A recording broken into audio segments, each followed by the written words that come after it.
최근에 있었던 비트코인 폭락, 다들 정말 깜짝 놀라셨죠? 오늘은 이 사태 이면에 과연 어떤 진짜 이야기가 숨어 있는지 한번 제대로 파헤쳐 보겠습니다. 보시는 것처럼 마이너스 30%, 이게 불과 한 달 만에 벌어진 일입니다. 가격이 이렇게 곤두박질 치니까 당연히 시장은 완전 패닉에 빠졌고요. 사람들은 다들 아니 도대체 왜 이렇게 갑자기 떨어지는 거야 하고 궁금해하기 시작했죠. 자, 그럼 이게 그냥 오를 만큼 올랐으니까 한번 쉬어가는 그런 자연스러운 조정이었을까요? 아니면 혹시 보이지 않는 손이 의도적으로 설계한 어떤 거대한 계획의 시작이었을까요? 지금부터 그 단서들을 하나씩 저랑 같이 따라가 보시죠. 네, 계획된 시장 붕괴라. 좀 무서운 말이죠? 이 의혹의 시작은 바로 10월 10일 모든 혼란이 시작된 그날로 거슬러 올라갑니다. 정말 그날 시장에서는요, 아주 충격적인 일들이 연달아 터졌습니다. 한번 생각해 보세요. 단 5분입니다. 5분 만에 시장에서 40억 달러, 우리 돈으로 치면 5조 원이 넘는 돈이 그냥 사라져버린 겁니다. 이 엄청난 충격파 때문에 수많은 투자자들이 자기 의사랑은 전혀 상관없이 강제로 포지션을 정리당하는 거죠. 이게 바로 연쇄청산, 도미노처럼 와르르 무너지는 겁니다. 자, 타임라인에 한번 자세히 보시죠. 새벽 5시에 트럼프가 관세 발표를 하고 5분 만에 가격이 확 떨어집니다. 그리고 유동성이 싹 마르면서 하락세가 더 가팔라지는데 여기서 이상한 점이 나옵니다. 새벽 5시 55분, 불과 1시간도 안 돼서 가격이 90%나 회복됐다는 거예요. 이건 정말 누군가 잘 짜놓은 각본처럼 너무나 부자연스러운 움직임이죠. 이 이상한 가격 움직임, 이건 그냥 시작에 불과했습니다. 진짜 핵심은 따로 있어요. 바로 그 사라졌던 돈, 그 돈이 과연 어디로 갔는지를 따라가 보면 진짜 이야기가 보이기 시작합니다. 여기서 정말 재밌는 점이 드러나요. 선물 시장, 그러니까 빚을 내서 투자했던 사람들은 그냥 다 청산당하면서 엄청난 손실을 봤거든요. 그런데 반대로 현물 시장, 그러니까 실제 비트코인을 사고 파는 시장에서는 거래량이 막 폭발적으로 늘어난 겁니다. 이게 무슨 뜻이겠어요? 누군가는 이 아수라장을 틈타서 폭락한 가격에 진짜 비트코인을 아주 조용히 그리고 대량으로 쓸어 담고 있었다는 거죠.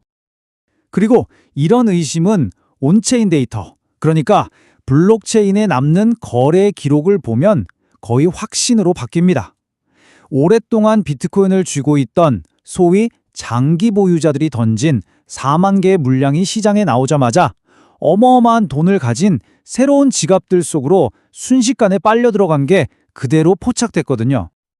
자, 이 모든 정황을 종합해보면 결론은 하나로 향합니다.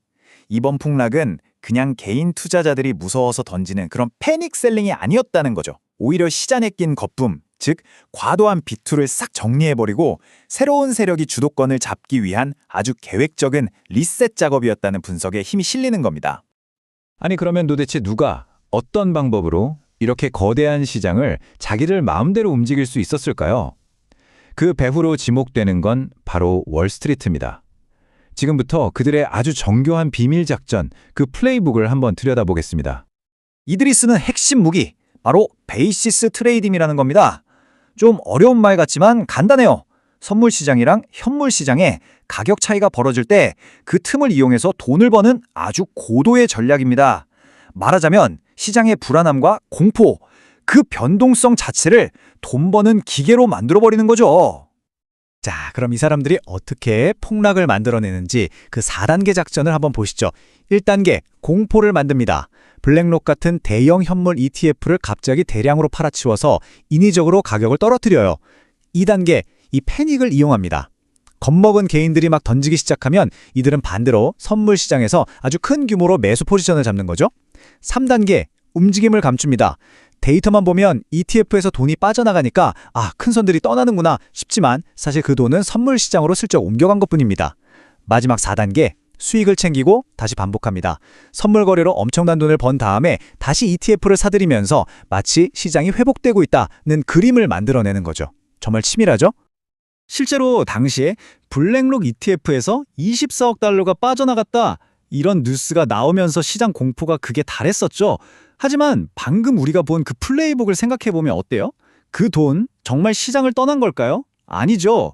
그냥 주머니만 바꾼 겁니다. 현물이라는 왼쪽 주머니에서 선물이라는 오른쪽 주머니로 옮겨갔을 가능성이 아주 높다는 겁니다. 자, 그런데 이런 움직임이 단순히 비트코인 시장 안에서만 일어나는 일일까요? 아닙니다. 시야를 좀 더 넓혀보면요. 이건 훨씬 더 큰 판, 바로 글로벌 거시경제라는 거대한 체스판 위에서 벌어지는 게임의 일부라는 걸 알 수 있습니다. 최근에 JP 모건에서 나온 보고서 하나가 시장에 새로운 폭탄을 던졌습니다. 바로 세계에서 비트코인을 가장 많이 가진 기업 중 하나인 마이크로 스트래티지에 대한 이야기인데요. 이 회사가 전 세계 펀드 매니저들의 투자 기준이 되는 아주 중요한 지수, MSCI 월드 인덱스에서 빠질 수도 있다는 경고였습니다. 이게 왜 그렇게 중요하냐면요. 만약 진짜로 여기서 빠지게 되면 이 지수를 따라 움직이는 전 세계의 펀드들이 자기들 의사와 상관없이 무조건 마이크로 스트래티지 주식을 팔아야만 합니다. 그 규모가 무려 90억 달러. 이 정도 물량이 한꺼번에 쏟아져 나온다면 당연히 비트코인 가격에도 엄청난 압박이 될 수밖에 없겠죠. 물론 마이크로 스트래티지의 CEO인 마이클 세일러는 가만히 있지 않았습니다.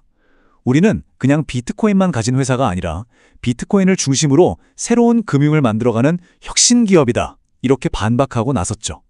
그리고 바로 이 지점에서 아주 근본적인 질문이 하나 생깁니다. 마이크로 스트래티지, 과연 이 회사는 기술 기업일까요? 아니면 그냥 비트코인을 잔뜩 사놓은 거대한 고래일까요? 이 질문에 어떻게 답하느냐에 따라 시장을 보는 관점이 완전히 달라집니다. 만약 이 회사를 그냥 비트코인 투자 회사로 본다면 아까 말한 MSCI 이슈는 비트코인 시장 전체를 흔들 수 있는 어마어마한 시스템 리스크가 되는 거니까요. 시장이 이렇게 복잡하게 돌아가고 있는 와중에 저쪽에서 또 다른 중요한 신호가 나오기 시작합니다. 바로 미국 중앙은행, 연준의 핵심 인물 입에서 나온 말인데요. 금리를 좀 내릴 수도 있겠다는 식으로 금리 인하 가능성을 슬쩍 내비친 거죠. 그리고 말뿐만이 아니었습니다. 실제로 연준은 아무런 공식 발표도 없이 아주 조용히 시장에 500억 달러를 공급했습니다. 이게 뭘 의미할까요? 많은 전문가들은 이걸 보고 드디어 돈 찍는 기계를 다시 돌리려나 보다. 즉, 본격적으로 시장에 돈을 풀 준비를 하고 있다는 신호로 받아들이고 있습니다. 자, 지금까지 나온 단서들을 한번 쭉 모아봅시다. 월스트리트의 움직임, 거시경제 변수, 그리고 연준의 스탠스 변화까지 이걸 다 맞춰보면 아주 흥미로운 결론에 도달하게 됩니다. 이번 폭락, 어쩌면 이게 끝이 아니라 새로운 시작을 위한 리셋일 수 있다는 거죠. 그동안 시장을 짓누르던 공포는 이제 끝났습니다. 마치 누군가 일부러 만들어낸 것 같았던 그 공포는 결국 시장에 과열을 시키는 역할을 했고 보이지 않는 손에게는 아주 싼 값의 자산을 쓸어 담을 절호의 기회를 만들어줬습니다. 이제 다음 막을 위한 무대는 완벽하게 세팅된 거죠. 우리가 지금까지 알고 있던 폭락의 공식과는 전혀 다른 이야기입니다. 이건 상승장의 끝을 알리는 신호가 아니라 오히려 기존의 판을 싹 갈아엎고 진짜 상승장을 준비하기 위한 아주 격렬하고 의도적인 시장 청소 과정이었던 겁니다. 패닉에 빠진 개인 투자자들과 계산적으로 움직인 기관들, 이익 실현과 통제권 확보, 모든 목표와 결과가 정반대였죠. 네, 이제 무대는 완벽하게 준비됐습니다. 시장의 거품은 꺼졌고 기관들은 좋은 자리를 선점했습니다. 이제 남은 마지막 퍼즐 조각은 바로 연준의 다음 행보겠죠. 과연 이 거대한 체스 게임의 다음 수는 무엇일까요? 이제 곧 진짜 게임이 시작될지도 모릅니다.